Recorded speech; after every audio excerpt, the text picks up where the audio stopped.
ахбори ома ҳамаи шуморо ба ҳолори прокуратураи генералии ҷумҳурии Тоҷикистон хайрамақдам медиҳем.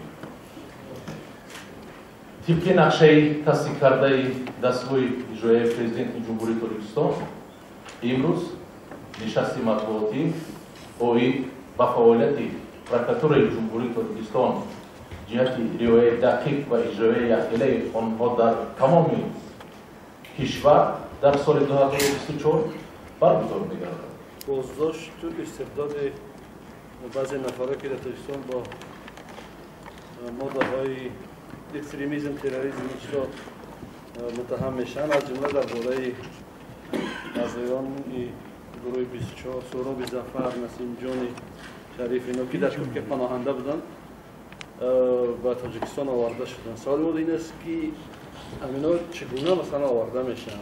استبداد است، چون که بعضی از سازمان‌های بین‌المللی تاجیکستان تنقید میکنند که مخالفان و منتقدانش از خارج که ربوده می‌دارند. جنایتکاران در اساسی شرطنامه‌های بین دولتی، همچنین شرطنامه‌ای که بین مقامات پروکراتورای جمهوری تاجیکستان با دیگر مقامات قدرتی کشورهای خارجی اوید به استرداد به امضا رسانیده شده‌اند بر راه مانده می‌شود استرداد. لیکن کوفتوکوف از جانب تاجیکستان و مقامات قدرتیش اعلام کرده می‌شود. در اساس اعلان کوفتوکوف پلیسیای جنایتی بین‌المللی اینترپول آنها را در خارج کشور دستگیر می‌نماید. طبق قانونگذاری ما حجت را آماده کرده هر یک شهروندانی که در جستجو قرار دارند آنها را ما به وطن استرداد می‌نماییم. اوید به گروه 24 چنین گفتنی هستم که در سال 2024 ما اعضای گروه 24 را آوردگی نیستیم، لیکن با دیگر ماده‌ها اگر آنها در جنوب تاجیکستان جنایت صادر کرده باشند اگر به جنوب تاجیکستان آنها استرداد کرده شدند. ماده‌هایی که ما استرداد می‌نماییم این نه تنها فقط گروه 24 کاتی علاقمند دارد، این علاقمندیش است. من مثلا ماده 2 ساعت کاتی داریم اوید با مواد نشدار، آدم کشی، نشجالوبی، همچنین تجاوز به ناموس، همه آن جنایتکارانی که در جنوب تاجیکستان جنایت صادر کردند و از تفتیشات پنهان شدند در خارج کشور دستگیر شوند اگر ما حتما آنها را استرداد نموده به تفتیشات می‌سپاریم. کاری ما همین پرونده پرسرصدای چهره‌های و شخصیت‌های معروف که پروکراتورای گنرالی تشبثکاری آن بود، یعنی قصد تبادلات و غصب حاکمیت، با فرق از همین پرونده مانند به این نمون کوشش تبادلات گنرال حاجی حلیم نظرزاده معاون پیشینی وزارت دفاع، در این پرونده یعنی همون چی میگن معلومات و شواهد و چیزای زیاد به جامعه پیشنهاد نشد. همیشه وقتی که سوال میشد میگفتن که پرونده مخفی است. مثلا در پرونده پیشین ویدیوها نشر شد و این چیزا که مثلا اونا کار میکردن. همین سببش چی بود؟ با اون زمان تفتیشات کسبی در عمل کرده بود و عموما همین ماده 305 360 که نسبت همین شخص تطبیق شده است میشه مثلا جزئیات داده شود که اینا برای چی مثلا به همین ماده ها برای کدام عمل ها و حرکت هاشون متهم شدن. این مقاومت با تروریسم و اکستریمیسم در پروکراتورای گنرالی سعید احمدزاده نظر محترم روزنامه‌نگار در حقیقت در دولت امروزه سوریه شهروندان جمهوری تاجیکستان اشتراک دارند، اعضا هستند و تشکیلات تروریستی که به ما معلوم است شخصیت آنها معین شده ایستاده است. در حالت پورا معین شدن شخصیت آنها ما میتوانیم ایرانی اخباراتی که گزارش دهیم. تقریبا چند کسی هم کرده؟ حاضر گفتن نمی‌شود، معین شده ایستاده است، شود معین میکنیم. سازمانش هم معلوم نیست که اینا پر فقط توجیه‌گر نمی‌دونه. این اعضای تشکیلات‌های تروریستی اکستریمیستی به حساب می‌روند، اعضای تشکیلات‌های تروریستی. همین دفعه که اون منصب گرفته است در تاجیکستان در جستجو هست یا به چی متهم میشه؟ نسبتش پرونده جنایتی هست، در جستجوی بین‌المللی قرار دارد، دستگیر شود استرداد می‌شود.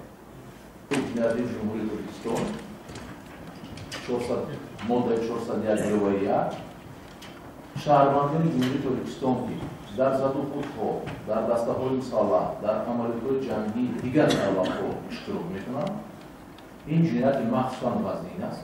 барои ин парвандаи ҷиноятӣ оғоз карда ва ба ҷавобгарии ҷиноятӣ кашида мешавад. лекин ин моддаи кодекси ҷиноятӣ эзоф дорад. агар ҳамин шаҳрванд сари вақт аз ин гуна амалиётҳои ҷангӣ аз ин хел дастгоҳи мусаллаҳ даст кашида ба ҷумҳурии Тоҷикистон бо хоҳиши худаш баргардад, вай аз ҷавобгарии ҷиноятӣ озод карда мешавад. марҳамат, шумо ки рӯзноманигор ҳастед, дар воситаҳои ахбори онҳо истифода баред, бисёр баргашта ба ватани худ биёяд. агар дар ҳаракатҳои онҳо дигар ҷиноятҳо набошад, тибқи қонундории ҷумҳурии Тоҷикистон ҳамин эзо санҷида татбиқ карда мешавад. рафта дар амалиёти ҷангӣ иштирок кардастанд, дигар ягон ҷинояти дигар надорад дар ҳеҷ ҷо. дар Тоҷикистон дар ягон ҷо ҷиноят содир накардааст, фақат чӣ ки ҷинояташ иштирок кардан дар амалиёти ҷангии дигар давлат. вай метавонад пушаймон мешавад, аз нофаҳмӣ кардааст, ягон касеро гумроҳ карда муддат дар ҳамин ҳизбу ҳаракатҳои экстремистӣ террористӣ ҳамроҳ кардааст, метавонад бо хоҳиши худаш ба мақомоти ҳифзи ҳуқуқи ҷумҳурии Тоҷикистон муроҷиат кунад. дар навбати худ мо кормандони ҳифзи ҳуқуқ метавонем арзаеро қабул кунем, худи ӯро қабул кунем, аз ҷавобгарии ҷиноятӣ агар дар ҳаракати гуфтам дигар ҷиноят набошад озод кунем. пурра, яъне ки пурра аз ҷавобгарии ҷиноятӣ, гӯё ин шахс ҷиноят содир карда не, аз ҷавобгарии ҷиноятӣ озод мешавад. ин барои маълум. саволи дигар мо дар мавриди Сурия аст. мо медонем ки дар ин кишвар як ҳукумати нав ба қудрат омад. нафаре ки пештар масалан дар рӯйхати созмонҳои террористӣ ин чизо буд, расман ҳоло раиси ҳукумати интиқолӣ аст ва яке аз шаҳрвандои Тоҷикистон ҳам дар давлати нави Сурия яке аз вазифаҳои баланди низомиро гирифт. ҳамин шаҳрванди Тоҷикистон ҳоло ҳам дар аз ҷониби Тоҷикистон дар гуфтгӯҳ ҳаст ва умуман барои ҳамин гуна корҳо бо ҳукумати нави Сурия тамос ҳаст аз Тоҷикистон ё нест. ва саволи охирони ман дар масъалаи ҳамин бисёриҳо дар шабакаҳои иҷтимоӣ хусусан онҳое ки Тоҷикистон интиқод мекунанд аз берун мегӯянд ки солҳои охир прокуратураи генералӣ ба як маркази асосии қудрат ташкил шудааст дар Тоҷикистон, яъне то омадани шумову ин чизҳо. ҳамин шеваи кор давом мекунад ё ислоҳоте дар назар аст? давом мекунад. чия дар назар доред шумо? ман саволи охиро надорам. чия дар назар доред шумо? бафаҳмидам. давом мекунад ки як ниҳоди қавӣ шудааст, маркази асосии қудрат шудааст, ҳама яконҳо ҳамин ниҳод мекунад. خیلی گوش کنید در جمهوری ترکستان ما در جمهوری صاحب استقلال دموکراتیک دنیوی زندگی میکنیم. کنستیتوسیون خود را داریم، دولت خود را داریم، پول ملی خود را داریم، در سازمان ملل متحد آواز خودمان را داریم. در بین ساختارهای دولتی همه وظیفه‌ها پورا معین شده است که کی به چه کار مشغول شود. از اون جمله شما نسبت به پروکراتور دونستان خواهید باری دیگر در ماده 93 کنستیتوسیون مرحمت توجه کنید که وظیفه کنستیتوسیونی پروکراتور از چی عبارت است. риояи дақиқ ва иҷрои ахираи қонунро дар калонрави кишвар прокурор назорат мекунад. шумо медонед ягон масъала вай бигзор замин бошад, бигзор табиат бошад, бигзор ҳаво бошад, бигзор чӣ масъалае набошад, бигзор рӯзноманигорӣ бошад, ҳама қонун табиқот шуда шудро прокурор назорат мекунад, вазифаи худашро иҷро мекунад дар ин маврид. ягон вазифаи дигар вазифаи ӯ гузоштаам намешавад. من فکر میکنم پروکورها وظیفه خودشون رو در همه حالات در همه دور زمان حتی در حالت‌های همین پلیس‌های سال 92 هم یکم پروکور و یکم طور دیگر مشغول نبود وظیفه خودش رو می‌کرد. این سوالی آخرتون در جواب بود. سوال دومتون وابسته به پرونده‌های جنایتی که خودتون حتی ماده ها رو بیان کردید. ماده‌های 305 و 306. این ماده‌های گفتگی شما با گروهی جنایت‌های داخل می‌شوند که با امنیت دولتی داخل دارند. شما ژورنالیست هستید، پیش از همه باید قانون خود شما دارید. یعنی که در کار فعالیتتون قانون شما هر یک شهروند وظیفه دارد که قانون و کنستیتوسیون جمهوری ترکیه را رعایت می‌کند. در موردی که همین موضوع گفتگی شما با گروهی جنایت‌های ضد امنیت دولت روانه شده است داخل می‌شود، هست قانون جمهوری ترکستان درباره سری دولتی. موافق طلبات قانون جمهوری ترکستان درباره سری دولتی ماده 18 بینید شناس شوید کردارهایی که جنایت‌هایی که به امنیت جمهوری ترکستان روانه کرده شدند سری دولتی دانسته می‌شوند. مادامی که سری دولتی دانسته شود прокурор ҳам дар хизмати ҳамин давлат аст, вазифаи вай иҷрои қонунҳо худашам бояд қонунро иҷро кунад. барои ҳамин дар ҷавобҳо ба шумо мегӯям ки ин сирри давлатӣ ба дохил мешавад, ба шумо маълумот дода наметавонем, ё маълумот ба ҳамон дараҷае ки дар кор аст ё мумкин аст ба шумо пешниҳод карда мешавад. талаботи дигари қонуни конститутсионии дар ҷумҳурии Тоҷикистон дар бораи мақомоти прокуратура дилхоҳ парвандаи ҷиноятие ки муфаттиши прокуратура тафтиш мебарад вай вазифадор нест ки ба воситаҳои ахбори омма оиди ҳамаи ҳолатҳои кори дар тафтишот кори тамом нашудааст хабар диҳад. чунки шумо оқибатҳои ҳуқуқии масъаларо ҳам медонед ки шахсро дар содир кардани ҷиноят гунаҳгор гуфтан танҳо суд ҳуқуқ дорад. вақте ки парвандаи ҷиноятӣ ба охир расиду рафта ба суд мурофиат рафту баррасӣ шуду ҳукм баровард ва ҳукм ба ҳоли ба қувваи қонунӣ дарояд, баъд ин мо мегӯем ки ҳамин шахс дар содир кардани ҳамин ҷиноят гунаҳгор аст. чунки бо инҷо марҳилаи назоратӣ дорад, шикоятӣ дорад, тарафҳо шикоят мекунанд, прокурор эътироз меорад. аки инро ҳамаша нақл кунем дар инҷа дуру дароз мешавад. лекин шумо аллакай ба ҳамн саволе ки барои чӣ мондаи 305 ва 306 яъне хеле ҷавобҳо медиҳед, фикр мекунам ки шуморо қонеъ карда бошад ё не. саволе дидем журналистем бояд рӯзноманигор ҳастем, бояд масъаларо бинем. این حادثه که چند وقت بیشتر در زندان مهدب رخ داد از رابطه‌های داخلی و از وزارت عدلیه هم گفتن که تفتیشی حادثه خصوصا که نتیجه‌اش هست کی صادر کرد و هدفش هم چی بود و یا مثلا گفتگوزاری هستی که چند نفر بیشتر مثلا 3 نفر که اطلاع دادن بیشتر وارد این در رابطه با حادثه‌های خونی بادام است که تا جایی می‌دونیم تفتیش دور هم خونی به پرکتورا و دارد هدفی همون مثلا نمایشی بود، هدف روی کشتاران صادر کردن چی بود، یعنی تمام حالت روزی بود که اگه مثلا هدفی دیگر داشتن. و دیگر در رابطه با کار گفته است که مثلا قریب 1 سال می‌گذرد. آیا مثلا نیروی شما مورد از آن خبر گیرید در چه شرایطی رو نگاه داشته می‌شوند؟ آیا من در رابطه با این حادثه همکاری کرده دیگه با مقامات روسیه؟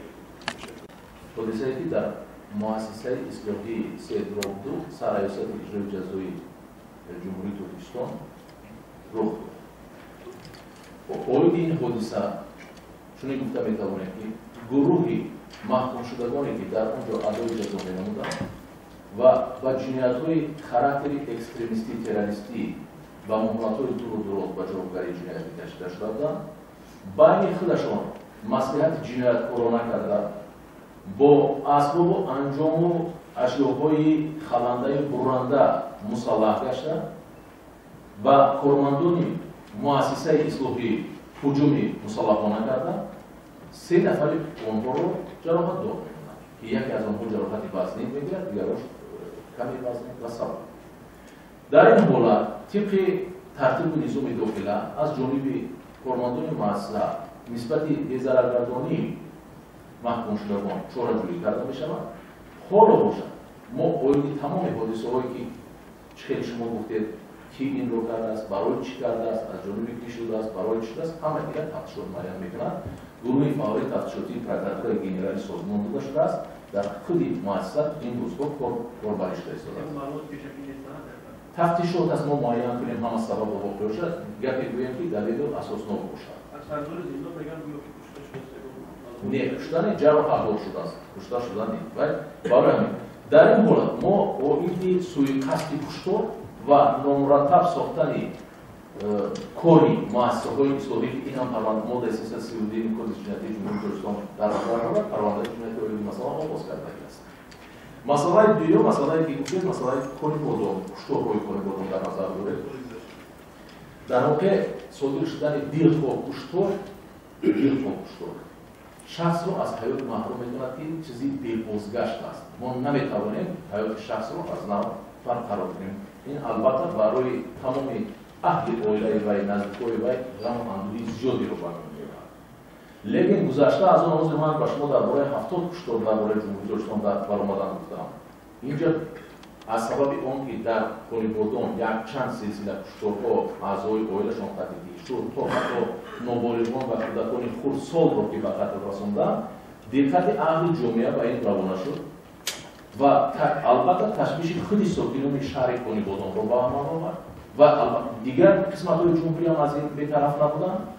оиди ин масъала سیتودی تفتیشاتی از جانب پرکاتورای گنرالی جمهوری ترکستان تشکیل شده و گروه‌های تفتیشاتی با اشتراک تمام کارمندان مقامات حفظی حقوق جمهوری ترکستان در شهر بادام تا کار کرده ایستادند. پیشتر در واسطه‌های اخبار ما باوری کامل دارم که شما دیدگی هستید که آیندی دستگیر شدن یک 3 نفر گناهکاران گمانبران در صادر کردن این جنایت خبر داده شده بود. حالا تمام حرکت‌های تفتیشاتی بهره پیدا کردن دلیل‌ها و اثبات نمودن گناهکاری این شخصان در این جنایت و از جانب این گروه با صادر شدن دیگر جنایت‌ها هم هست. دیگر صادر شدن جنایت‌ها مورد تفتیش به شکل قرار دارد که ما از نتیجه نهایی آن می‌توانیم شما اخبار بدیم. دیروز در کمیشن مطبوعاتی وکیلی گفتن که عدالت برای داخلی گفتن چند نفر دیگر هم در رابطه با این حادثه در جستجو البته جستجو گفتن ما چه می‌دونیم، ما آدمایی که حالی شخصیتش معلوم نیست درباره برای کار زدن نمی‌توانیم. ما می‌دونیم یک با نام با تخلص در همین کار اشتراک کرده است. تا تفتیشات باید معین نکند شخصیتش را حجت کردی معین نکند اعلام کردن چنین شخص ما فکر می‌کنم درست است. برای همین هست البته در اینجا کشتارهای زیاد شده است، شخصانی که زیر گمان هستند زیاد هستند، ما همه اونها را شخصیتشون را معین کرده در این کار دست داشته باشند مسئله جوابگری هر یک کدام اونها رو بگذاریم. بیشتر در همین حالت است. غارت کردن یعنی چیز مال و اموال همون صاحبخانه را گرفته رفتن و کشتار صادر کردن. بیشتر حالت‌ها همین نشون داده است. کشتارهای پیاده البته حادثه کروکوس سیتی خود در کالوری کنسرتی اینم اگر هم که بگوییم این شهروند تاجیکستان در اونجا 4 شهروند تاجیکستان را دستگیر کردن همین آبروی جمهوری تاجیکستان را در عرصه بین‌المللی پس کرد. باعث آن شد که بیاید در فدراسیون روسیه بعد این حادثه چقدر قانون‌های نو نسبت مهاجرت قبول شد که حقوق‌های مهاجر کنندگان را چقدر محدود می‌کنند. این شخصی را ببینید که بازپس گردانده می‌شود حتی برای نوع چیز پاسپورت درست نیست، مهلت روشنی ناماده است، در افتاده است، اندازه نسپارده است، جریمه نسپارده است یا دیگر سبب. ببینید چقدر مشکلی ها را با می‌آورد. حتی فرق کرد بین باید زیاد است مقدار بازپس گرداندن نظر به سال‌های پیش. اگر سال‌های پیش تا قریب 1000 تا باشد، باز از 30000 هم گذشته است. فقط از همین فدراسیون روسیه از فرودگاه‌ها 17815 نفر شهروند تاجیکستان بازپس گردانده شده بودند. سال 2024 در نظر دارم. باز شما دونید ما محکمه سال 2024 رو داریم. همین بالا می‌فهمید که محکمه در بالا می‌رود. برای همین نسبت این پرونده جنایتی شما باید دانید که دولت سوی استقلال خودش روسیه تفتیش می‌برد، خودش اعلام می‌کند، خودش در مقایسه بررسی می‌کند. یعنی باید کامل حقوق در رابطه تفتیش پرونده‌های جنایتی است. لیکن در نوبت اول اگر با ما اوید دین خو مسئله از سبب اون که ما سازشنامه داریم با فدراسیون روسیه در همکاری با مسائل حقوقی مراجعه کنند متعارف است که در همه مسئله با اونها همکاری کنیم. این قانون مراجعه نکردیم. یگان مشکلات در مناسبت‌های بین همدیگری در مورد تفتیشات وجود ندارد با فدراسیون روسیه ما فکر می‌کنیم. ما سازشنامه داریم، همکاری داریم، چه مسئله شود با راه گفتگوشویی، با راه بخوری‌ها، ملاقات‌های دوجانبه مسئله را حل کرده می‌توانیم. سلامت باشید. ممنون دیگر سوال. در عموم دست به جنایت زدگی هستند چند نفر در سال 2024 در سال 2024 نسبت کارمندان پرکاتورا پرونده جنایتی آغاز شدگی نیست. حالا بر خطور دوستاش باید از زمان پرکاتور شهر بودید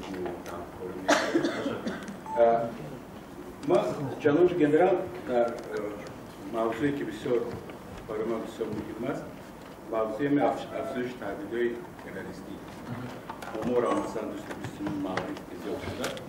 همین سال گذشته یکی بازداشت بسیار کلان بود که خب تایید کردن قبل از شما پرکاتور گنرالی قبلی کمی بودیسه بود. در وحدت چندین نفر یک گروه بسیار کلان بازداشت شده بود. در پی روزای نوروز و حمله به مفتی بود و این آخران حادثه که در وحدت خب گفتن که 3 نفر کشتگی اما عکس‌ها نشر شدگی که 3 نفر نیست بودن زودتر محبوس‌ها هفتگی هستند و همین حادثه بسیار مانند است به حادثه‌ای که در روسیه بود. قیام‌ها یا آشوب‌هایی که در زندان‌های روسیه داعش برپا کرده بود.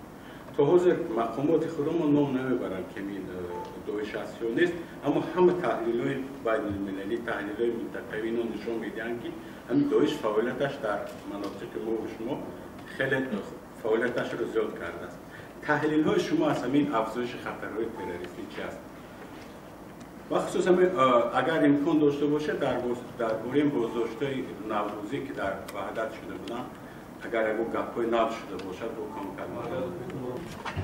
تروریستی اکستریمیستی دولت اسلامی و دولت اسلامی ولایت خراسان امروزها در حقیقت با جمهوری توستان تهدیدها دارد، خطرش هست و امروزها اعضایان این تشکیلات تروریستی دستگیر شده، نسبت به پرونده‌های جنایتی آغاز و تفتیش شده، با حکم صلح محکوم شده ایستاده‌اند. در بابت جنایت‌های تروریستی که در شهر وحدت رخ داد، با تحت راهبری حکمت ابوبکر زیاده از 30 نفر جنایتکاران دست به جنایت‌های تروریستی زده در شهر وحدت آشکار شدند. نسبتشان پرونده‌های جنایتی آغاز تفتیش شده، به صلح فرستاده شدند و با حکم صلح آنها محکوم شدند. اینا همش از وحدت این بچه. اینها از همش از وحدت نیستند. از همه شهرناحیه‌های حدود جمهوری هستند. از شهر کلو، از ولایت صبح، از شهر وحدت، از دوشنبه، از ناحیه وسطی و دیگر منطقه‌ها. برنامه‌شون فقط وحدت بود یا دیگه جا من برنامه داشتن؟ این اکت تروریستی که در شهر وحدت بود میخواستند در شهر وحدت صادر شوند با راه زهرآلود کردن خوراک‌ها در جشن عید نوروز و وابسته به این باز 10 نفر جنایتکاران به همین ها علاقمند حاضر در جستجوی رسمی قرار بود. لطفاً بگویید چند سال زندان دادن؟ از چند سال تا چند سال؟ با مهلت‌های گوناگون به جوابگری جنایتی محکوم شدند. از 8 تا 20 سال وابسته به جنایت صادر کرده محکوم گردیدند. اینو محکوم شدن نه دیگه تموم شد. بله و حکم صلح برآمد میتواند در علاوه‌دگی مرامت و اکنون شنود شود. سلام. در دوره صلح معرفت شوخی برای بلند برداشتن معرفت به شهروندان مقامات پروکراتورا چه کارها را به انجام رسانید؟ دوم در دوره بی‌ثباتی از طرف کارمندان پروکراتورا چقدر جنایت‌های کیبری آشکار شده است؟ پروکراتورای جمهوری تاجیکستان در سال 2024 432 پرونده جنایتی آغاز کرده شده است که همه این پرونده های جنایتی با استفاده از تکنولوژی اطلاعاتی صادر شدند، از جمله 21 پرونده جنایتی وابسته به جنایت‌های کیبرنتیکی می‌باشد که تفتیشات به آنها پیش برده شده است. با یک قطار پرونده‌های جنایتی تفتیشات به اتمام رسانیده شده، با تصدیق فکر اداری پرونده جنایتی به سود ارسال کرده شده است.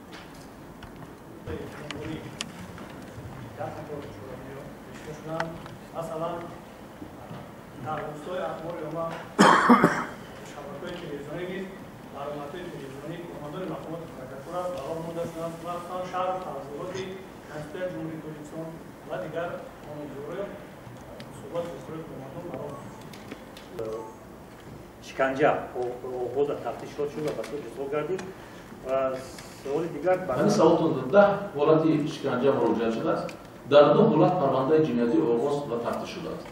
8 حالت دیگرش تصدیق خودش رو نمی‌کنه. 10 حالت دیگر سوال. خب سوال دیگر در مسئله همین شکایت شهروندا از قرار و سندهای و حلنامه‌های سودی وقتی که بهت زیاد شده است و به واسطه همین شهروندا وقتی که از این سود به اون سود از این مقامات به اون مقامات دعواداری زیاد میکنند و دیگر جایی نمیبرند مراجعه میکنند به روزنامه و همین هم تحت فرمان پرزیدنت کشور تحت رقم 622 واکنش درباره موادهای تحلیلی و تنقیدی رسانه‌ها وجود دارد و میدونیم که مقامات دخلدار واکنش‌ها را حتما صادر میکنند و ما هم همچون روزنامه‌نگار یک موادی شهروند در مراجعت شهروند علیقترش در مسئله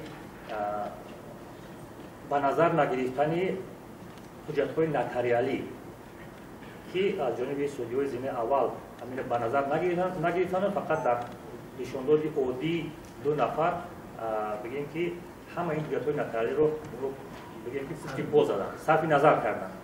و همین ما روزی گذشته در روزنامه چاپ شد و همین خواستیم همین به دست شما خود شما میدادیم و اگر که امکانیت باشد همون شهروند رقم تلفنش هست دعوت میکردیم و حالتهای کار رو بیشتر به شما میفهمون که این وابسته به گذشتن مهلت دعوا است.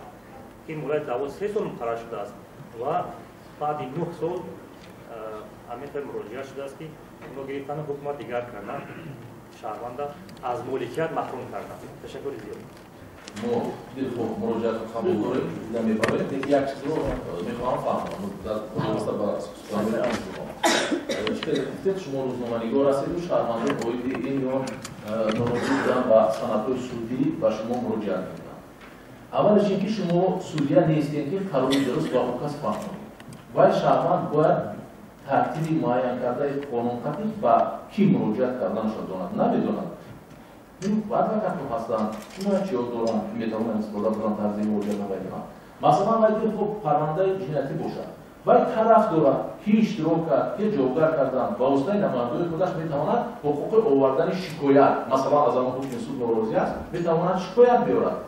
لیکن شخصی که به این کار تماما دخل ندارد قانونگذاری معین نکرده است اینکه شخصی به طرف دیگه اومده یک شکایت نظارتی کند یا این پرونده را بردارد در اون حالتی که خودی همون شخصی که محکوم شده است شکایت ندارد، نماینده شکایت ندارد، هیچ کس شکایت برای بیشتر خوب میشه که طرف‌ها یک کلمه ساده‌تر بگیم طرف‌های مرافعه سودی که زود مراجعت کنند برای نادرست بودن غیر قانونی بودن همون قراری و باید شما اگر چقدر تحلیل برید نبرید شما کارمند تفتیشات هم نیستید که پورا توانید و حقوقی این خیلی پورا گذراندن حرکت‌های تفتیشاتی را نکنید که روبرو کنید گذراندید معین کنید شما ممکن از روی هم سخن‌های هم کس بفهمید.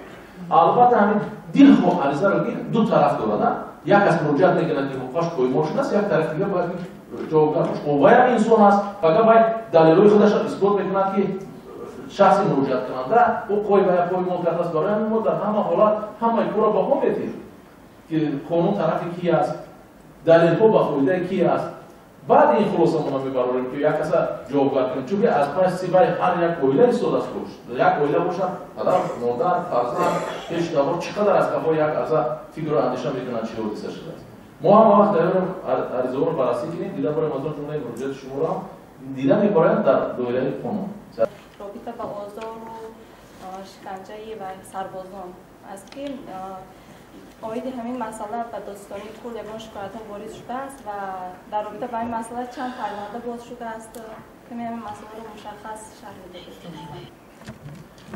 واسه به سوال دوم واسه با از اون وقت دادنی خدمتچیان حربی البته در ساختارهای حربی جمهوری ترکستان موضوعی لک کوب نمودن با خودکشی دست زدن فرور کردن از قسم‌های حربی این موضوعی هست که همه توجه همه به این روانه کرده شده است.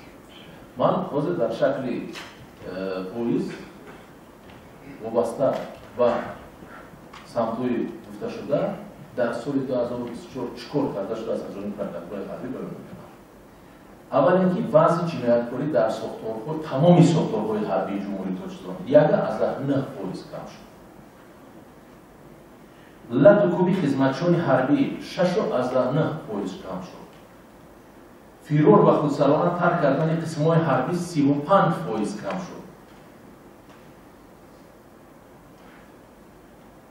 فوتی خدمتچیان حربی 40 پلیس کم شد.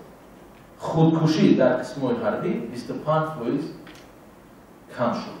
اگر همه اینا کم شده بیایم با وضعیت در امینه یعنی که نظر به سال 2023 و سال 2024 خیلی کم شوید دیدن شد.